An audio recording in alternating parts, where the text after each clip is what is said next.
When Greg Berhalter held his first press conference as manager of the US men's national team, he laid out his vision for his tenure as head coach. "What we're looking to do," he said, "is change the way the world views American soccer." Well, Greg, I think you fell way short of that goal.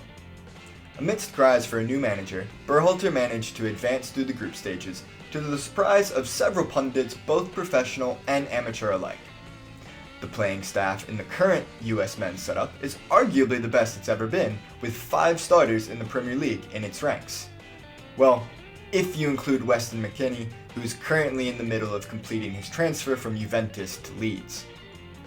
The likes of captain Tyler Adams, Tim Ream, Yunus Musa, Tim Weah, and star man Christian Pulisic are all finding success across Europe.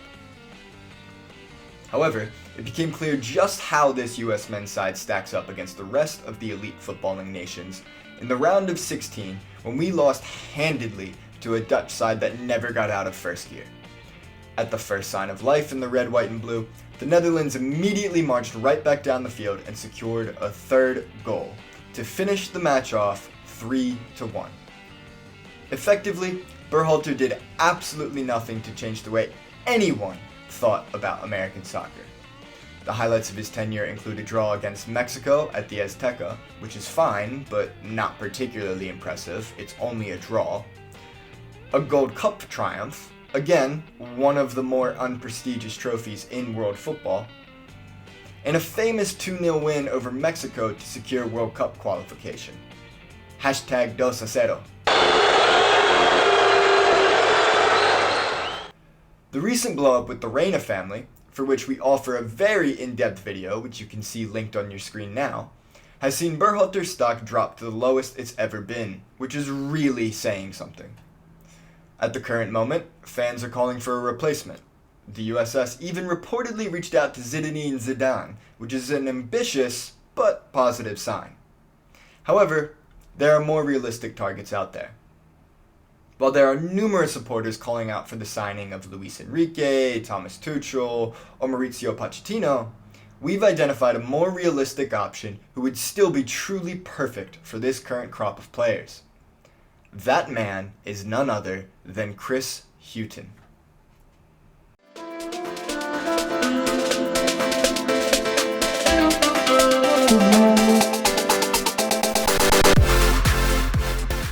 Many of you may never have heard of Chris Hughton, but rest assured, his resume is glittered with undervalued achievements. Playing at Tottenham throughout the 1980s, Hughton also managed 53 caps for the Republic of Ireland, scoring 13 times for club and country as a fullback. The latter end of his career saw Hughton playing in lower divisions, where he learned just what it took to garner promotion and play a more physical game. As a player, he knows both the club and the international games inside and out. While this doesn't necessarily make for a great manager, in Hughton's case, he offers plenty of credible managerial experience as well. Throughout the 90s and early 2000s, Hughton worked as a coach and assistant manager for both Tottenham and the Irish setup, operating as a caretaker manager for the former more than once. Eventually, he made his way to Tyneside, working as a coach in Newcastle United's staff, and was appointed caretaker manager in 2009. 2 Manager of the Month awards to open the 2009 campaign in the championship saw Hughton earn the spot permanently. Throughout the rest of the year, Newcastle went unbeaten at home and secured promotion back to the Premier League in record fashion. He earned plaudits from fans and players alike, becoming renowned for a calm, unifying presence as head coach and manager. The players loved him, including Andy Carroll, and he oversaw much stability during his permanent spell as Newcastle United boss. However, he was sacked midway through the 2010-11 season, which sparked much outrage among both the playing staff and the supporter base. He quickly took over at Birmingham City and oversaw their first European campaign in 50 years. Hughton led the West Midlands club to the group stages of the Europa League and a 4th-placed finish in the Championship. They were unfortunate to lose to Blackpool in the semi-finals of the promotional playoffs. He was given permission by the club to talk to newly promoted Norwich, who brought the manager in 2011 and 12. His early days with Norwich were marked by wins against Manchester United, Arsenal, and a League Cup triumph over his former club Tottenham Hotspur.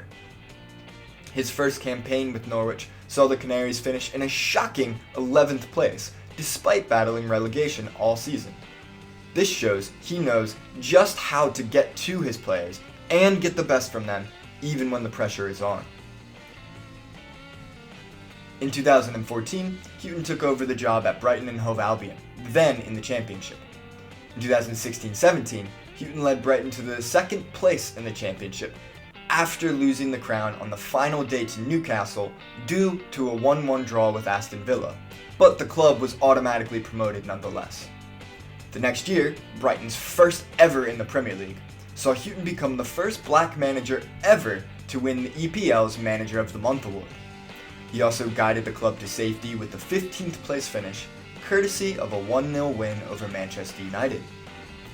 Despite again achieving safety in 2018 and 19, Hughton was released from the club when they finished the campaign 17th, 2 points clear from relegation.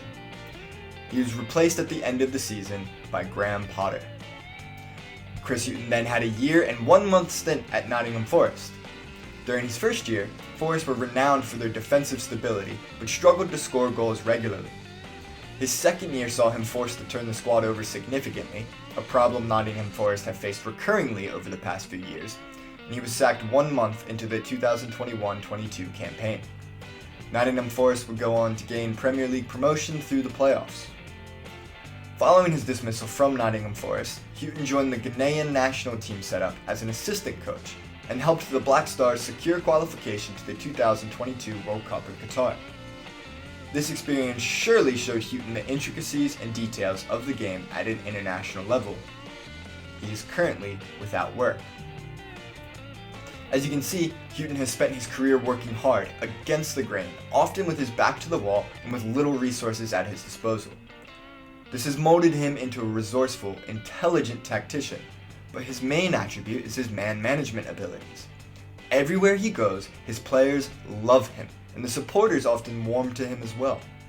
This quality is massive in the international game, where managers go months at a time without talking to their players face to face.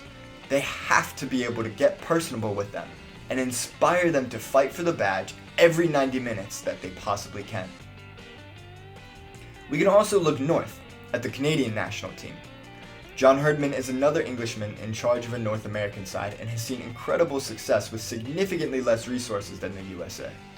When Herdman took over the Maple Leafs, they were ranked 72nd in the world. After the World Cup, they are currently ranked 33rd. This is a 40-place improvement in just the span of 4 years. It seems that the best option available for the USA is to hire a foreign-born manager. Someone who knows the game in a way that no American manager currently does. There just isn't enough experience in the USA managerial talent pool to guide the Stars and Stripes to a successful World Cup cycle. Chris Hughton may not be the flashiest name on the block, but he has oodles of experience that few other candidates do, and unlike the Tuchels and Zidans of the world, he's actually attainable. If the USA wants to change the way the world thinks about American soccer, they must first change the way Americans think about American soccer. Chris Hughton must be the man to do that. He has experience all throughout the English League pyramid, has helped with successful underdog international campaigns, and has found ways to get his players to dig deep with their backs against the wall and find their inner steel. His promotional campaigns at 2 different current Premier League staples are remarkable. Ghana should never have qualified over countries like Nigeria, Egypt, and the Ivory Coast. Norwich, Brighton, and Nottingham Forest were all able to stave off otherwise certain relegation circumstances.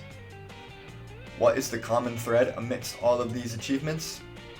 Chris Hughton. That's going to wrap things up, guys. Thank you so much for listening. I really appreciate it. And if you liked the video, please like, comment, subscribe. And if you have any suggestions at who you think should be manager of the US men's national team, please let me know in the comments down below.